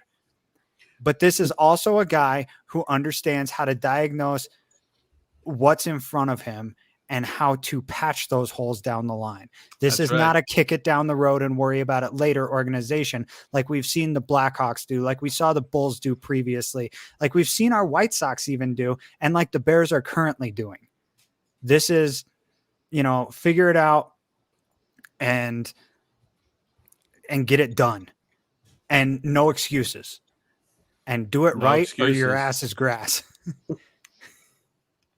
I love that, man. That's kind of a great way to kind of wrap things up. Get it right or your ass is grass. And here we are at the tail end of our show. Great night tonight. Just talking baseball with the boys.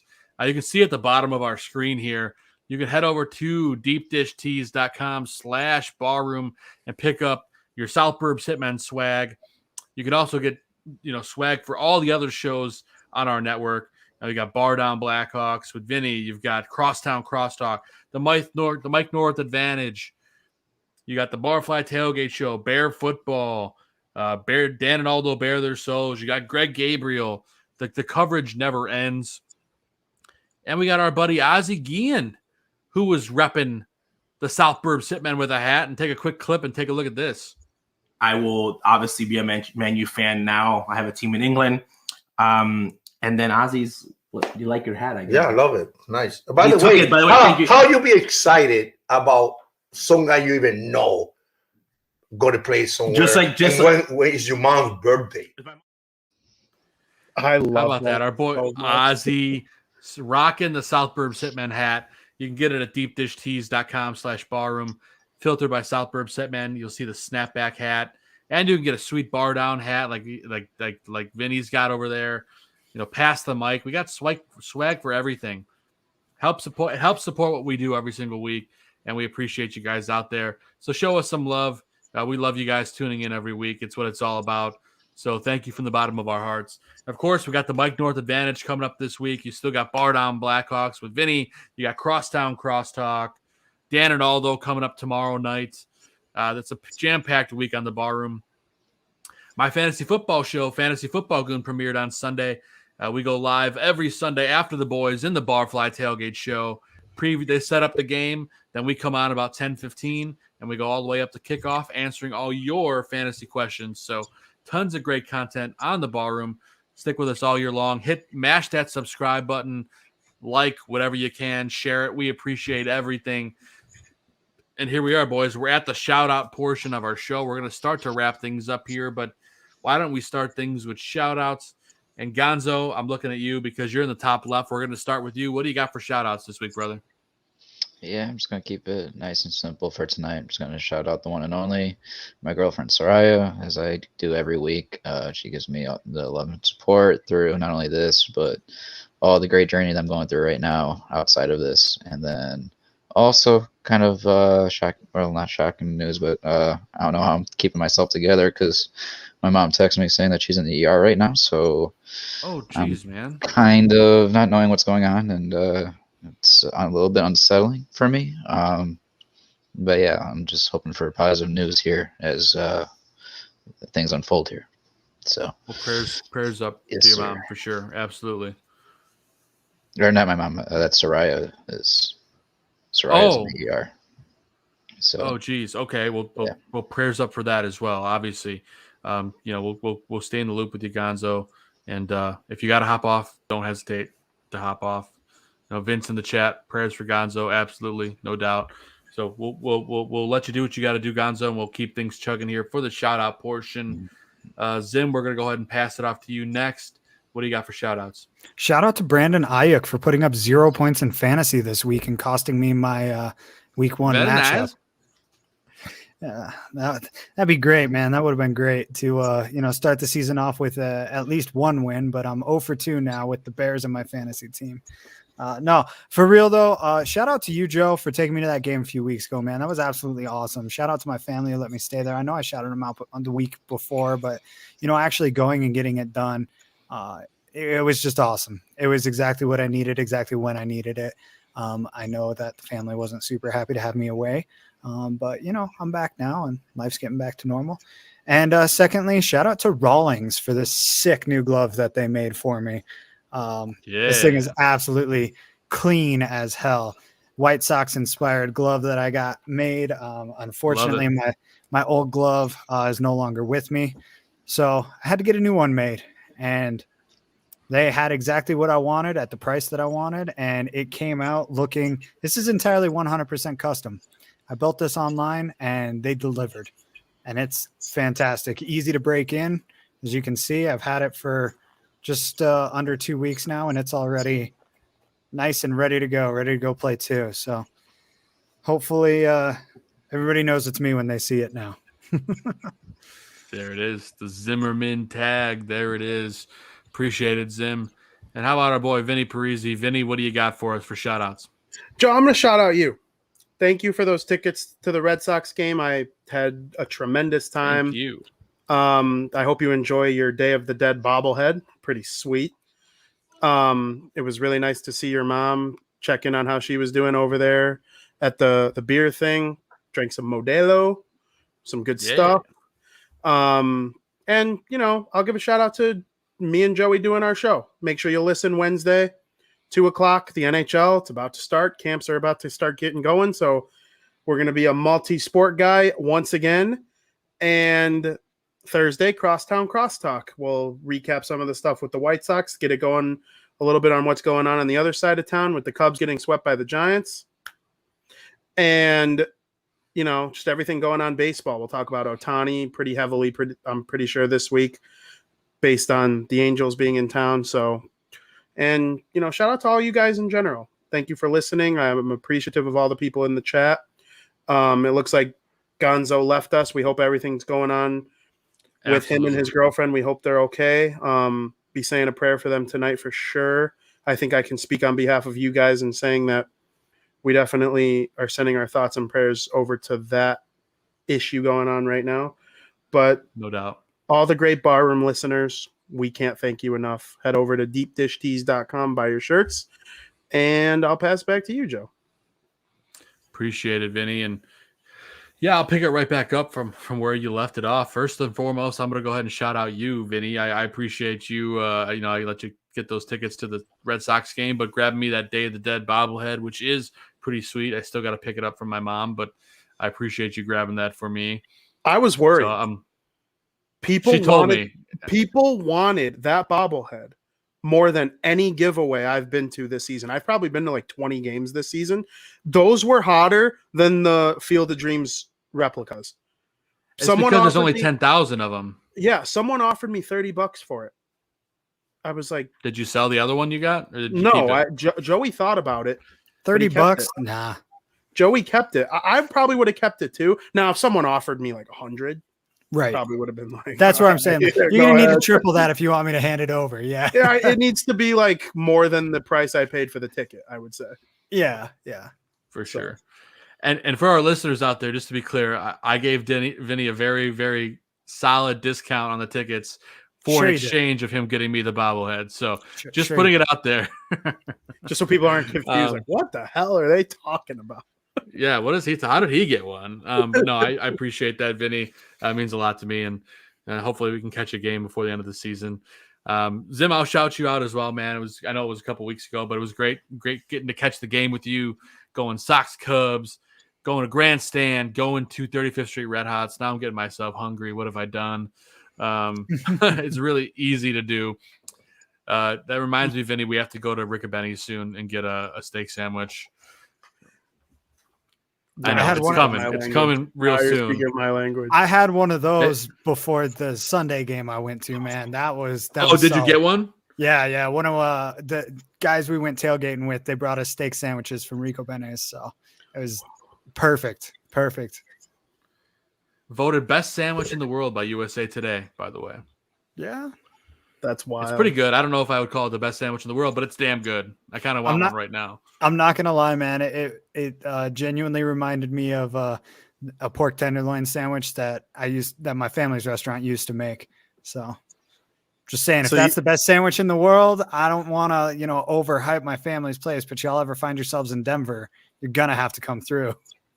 Yeah. Well, isn't it close to Casa Bonita? Not to cut off your shout out, Joe, but pretty close to Casa Bonita. So you could hit two birds in one stone if you sure can. What head you do over to Zim's portion. Casa's known for their terrible food. So you come to my place and eat and then go to Casa Bonita. Yeah. To celebrate your South Park fandom. That's right. See the cliff divers, right? Is that even a thing, or is that just a South Park thing? I don't even know. Very much a thing. Very much a thing. Yeah. They're usually like 18-year-old kids that are on the dive team at the high school I went to. So funny. I'm all aboard it. I'm all about it. But I'm gonna go ahead and continue and wrap up my shout out real quick. Just last but not least, it's always my wife Catherine. I love you. My dog, my Great Dane Maverick, he's the best, and of course my little girl who's still cooking in the oven. She's about a little over 5 months, so we can't wait to meet you in person. Love you. So that's where my shout outs end. And of course, last but not least, I love all of everyone in the chat, everyone that tuned in tonight. I'm not going to name you all. There's too many names here, but we always appreciate the support.